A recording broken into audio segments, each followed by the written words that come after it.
دریم سپارہ 19 نمبر رکوع سورہ آل عمران 9 نمبر رکوع. دریم سپارہ 19 نمبر رکوع سورہ آل عمران 9 نمبر رکوع. بسم اللہ الرحمن الرحیم.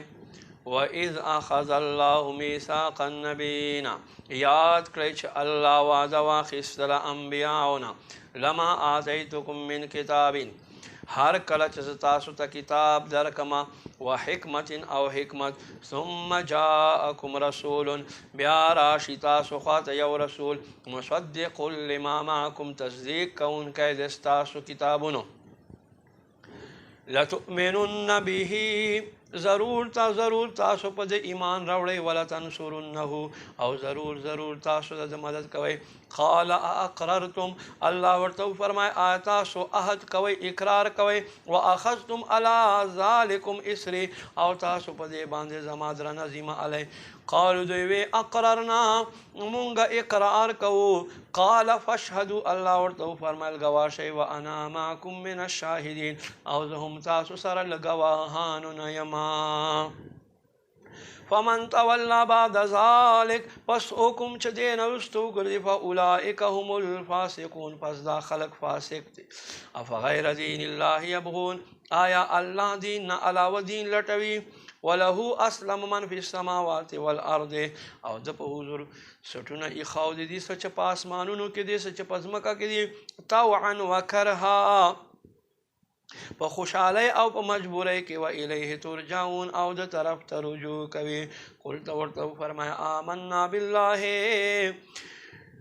مونږ ایمان دی په الله باندې وما انزل علینا او په هغه څه باندې چې مونږ طرف ته نازل شوی ما انزل علی ابراهیم او هغه چې نازل شوی ابراهیم طرف ته و اسماعیل او اسماعیل طرف ته و اسحاق او اسحاق طرف ته و یعقوب او یعقوب طرف ته والاسباط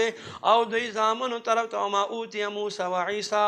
او هغه چې ورکړی شوی موسی او عیسی ته والنبیون من ربهم او نبیانو ته دوی رب له جانبه لا نفرق بین احد منهم مونږ فرق نه کوو په یو د دوی کې ونحن له مسلمون او مونږ د په حضور باندې خپل سټونه ایښودي دي. فمن یبتغي غیر الاسلام دینا پس څوک چې اسلام نه علاوه دین وګرځوي فلن يقبل منه هرگز بدن د دین نه قبلېږي وهو فی الاخرة من الخاسرین دی به په آخرت کې نقصان والو نشي. کیف یهدی الله قوما الله به څنګه اخ قوم ته هدایت ورکوي کفرو چا چې کفر وکړو بعد ایمان وروسته د ایمان راوړلو وشهدوا او دوی ګواهي وکړه ان رسول حق ادا چې رسول رښتونه دی وجاءهم البینات او هغه دا چې دوی خواته ښکاره نښې راغې والله لا یهدي القوم الظالمین او الله ظالم قوم ته هدایت نه ورکوي. اولئک جزاؤهم دکا خلق دی چې دوی بدله ان لعنت الله علیهم ان علیهم لعنت الله ادا چې په دوی باندې الله لعنت والملائکه او د فرشتو لعنت والناس اجمعین او د ټولو خلقو لعنت خالدین فیها همیشه به په دې دوزخ کې اوسي. لا یخفف عنهم العذاب نه به د دوی په عذاب کې تخفیف کېږي ولا هم ینظرون نه به دوی ته مهلت ورکړلی کېږي الا الذين مگر خلق تابو چې توبه یې وکړه من بعد ذلک دین رسله واصلحوا او ځان یې صحیح کړو فان الله غفور رحیم پس بېشک الله بخونکی مهربان دی. ان الذين كفروا بېشک خلق چا چې کفر وکړو بعد ایمان یې وروسته د ایمان راوړو ثم ازدادوا کفرا په کفر کې نور هم زیات شو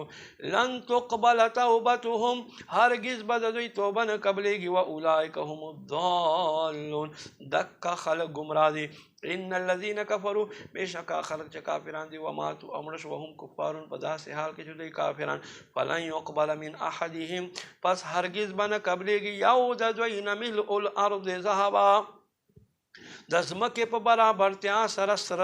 ولو افتدا که چېرته دی فدیه ورکړي به په دې ځان آزادولو سره ده. اولئک لهم عذاب علیم دې خلکو دپاره درد والعذاب دی وما لهم من الناصرین